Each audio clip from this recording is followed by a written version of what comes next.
the facial hair. Mm. The facial The facial hair is real. Man.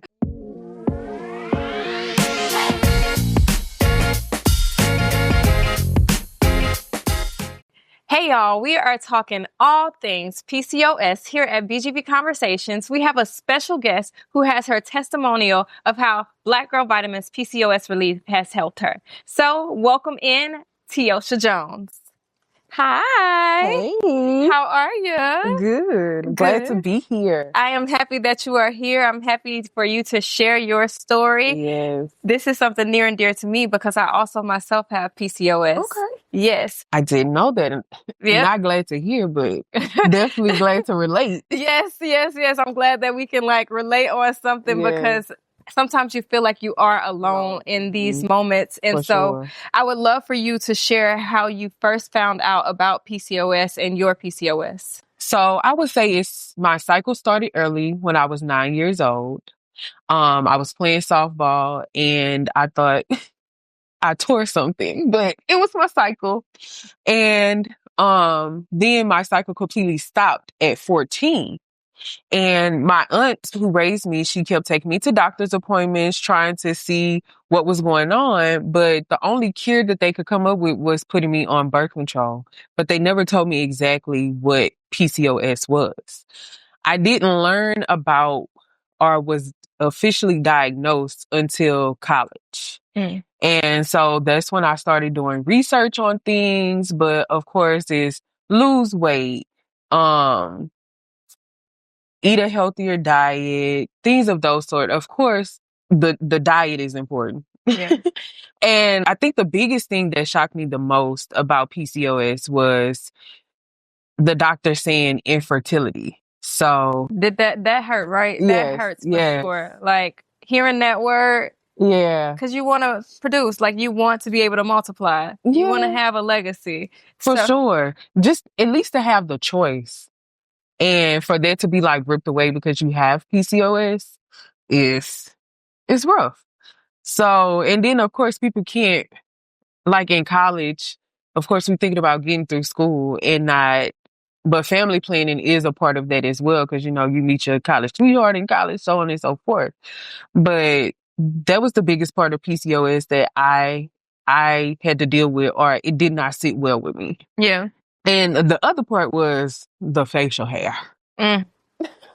The facial hair is real. Man, I went from shaving to I bought my own system to wax because getting somebody to wax was expensive. Yeah. I've used Nair and had breakouts.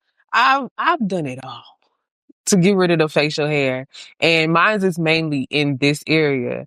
And sometimes you have hair loss, hair thinning. Sometimes I've had that before, especially now that I've been locked. But those symptoms of PCOS, the hair loss, the hair thinning, the beard, and the infertility were the biggest three that really, really messed with my mental with PCOS. And of course, that the depression, the anxiety that adds to PCOS, people don't talk about that enough. They do not talk about that mental side of things at all. Yeah, they don't talk about it enough. And I think I went through big bouts of depression throughout college, especially thinking about the infertility and then what's the word for it? Present myself to the world with facial hair. Mm-hmm. So I was not confident at all sometimes. And I think my biggest thing was getting dressed up. I don't think in college I owned any lounge clothes because I felt as if I put on an outfit, I'll distract them from the yeah. From the face. We are the same. We are literally the same. So I want to bring it back. So 9 years old, got your cycle early, then going to 14 years old to not having it at all. How long did it take for you to get to having it again? What age did you start back getting it again after the birth control? I would say I didn't have it all through high school because I didn't do the birth control until I went to college. They kept saying birth control, but my aunt was like, no, she's too young for that. Even though, sometimes sexual activity does start in that time, but it wasn't about that. It was about the health part of it. Yeah. So I would say I didn't get a cycle until I was in college. In college. What? Yeah. So like 4 years with no cycle. Yeah. Did you feel like, because at that time, at that age, I would rejoice, like not having a cycle. I But did you feel worried. You wasn't worried? At that time, I don't think the worry kicked in until college, because I started thinking about my future then. Yeah. So I was like, let me try to get on birth control and start these cycles up. They even started me on later, after college, something called Provera. Okay. Well, I had to take it for 7 days every 3 months.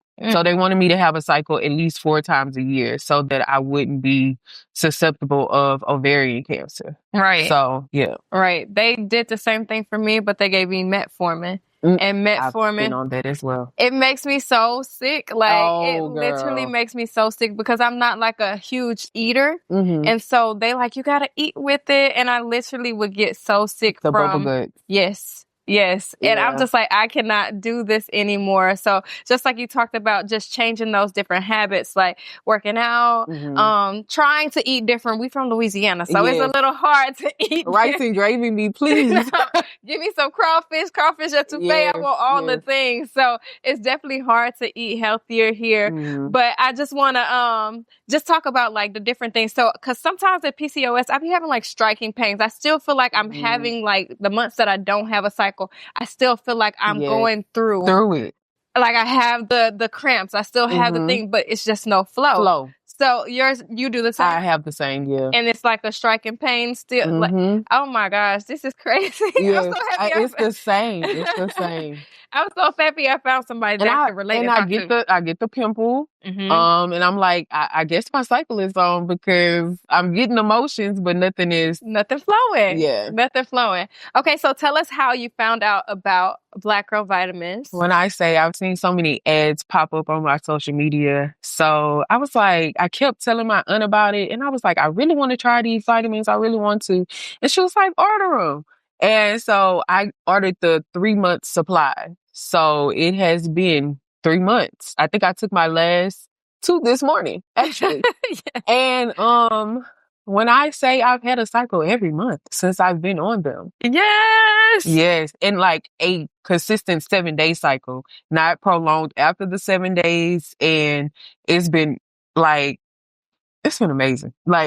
Amazing. Wow. And I'm not just saying that. I've tried a lot of things. Like you said, the birth control, the metformin. I've tried that.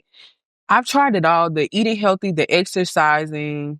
I thought if I got my weight down to a certain weight, it would help with bringing my cycles back. That didn't work. I went on strict diets. I cut out red meat. I've done it all. Really. I've did pescatarian diet. I got rid of dairy and no cycle. No cycle. Still nothing. So from having to, I guess, force it on for at least 4 times out the year. With the Provera. That's the only thing that would work. Wow. To now, 3 months in with your PCOS relief and you're having it every month. Yes. Wow. How does that feel like? Does it feel like a relief? Does it feel like, because it is called PCOS relief. So does it feel like a relief? It definitely does. I couldn't believe within the first week, my cycle ended up coming on. Really? After the first week of taking the PCOS? Oh, wow. Within the first week, my cycle came on. And I will say too, the facial hair, it has thinned out a lot. And it takes a longer time to grow back. So it's been amazing. When I say I went for homecoming and I think I waxed my chin that week and it just started growing back this week and it's been 3 weeks. 3 weeks since homecoming? Yeah. Wow. So that's why when I see you advertising about the I was like, oh my God, me. Because Because I was like, I have to tell somebody because I tell my family all the time and they be like, oh, that's so good. That's so good. But you're not understanding. They're not understanding because they haven't gone through my it. struggle. Right. Until you go through it, you really don't know. Right. Have you come across anybody like that has PCOS and you like take the black girl vitamins PCOS? And no, I haven't. Like none of my friends have PCOS. So nobody really understood my struggle. They just knew I didn't have a cycle. So they would talk about their cycles and I was like, I can't relate. I can't relate. I don't have those problems. So, and I never had the extreme painful cycles.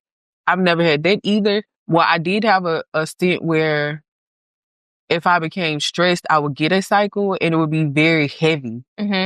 But, and that was like every blue moon. And my cycles on Provera were heavy.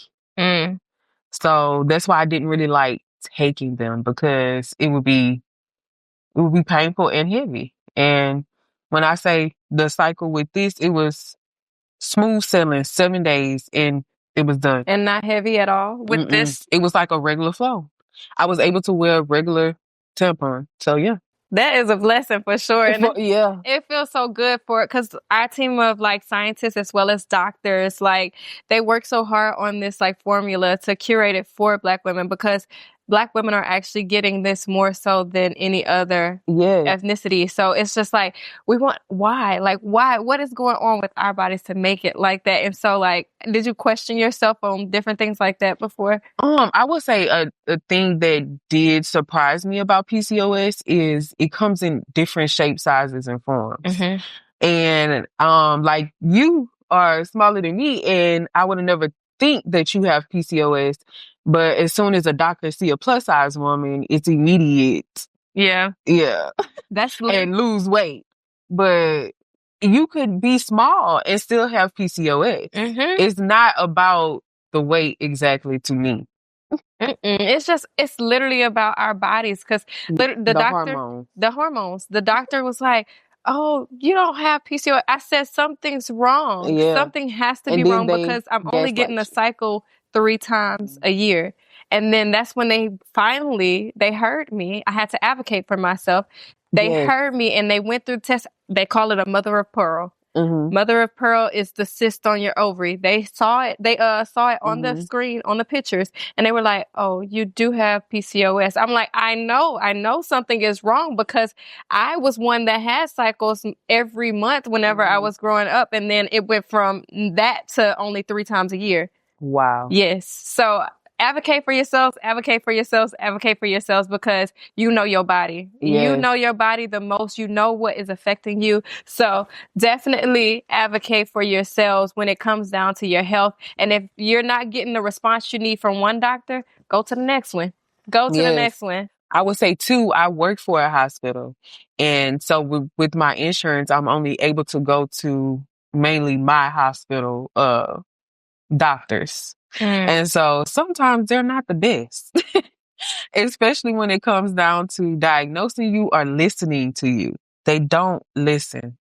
And so I definitely have went through a couple doctors throughout my organization. And I've even went to outside doctors and paid higher just for my sake. Yeah. So, if you could like give anybody like advice that may be going through PCOS, maybe like in the starter phases of their PCOS journey, what advice would you give them? Because sometimes you got to hear it from somebody who's going through it.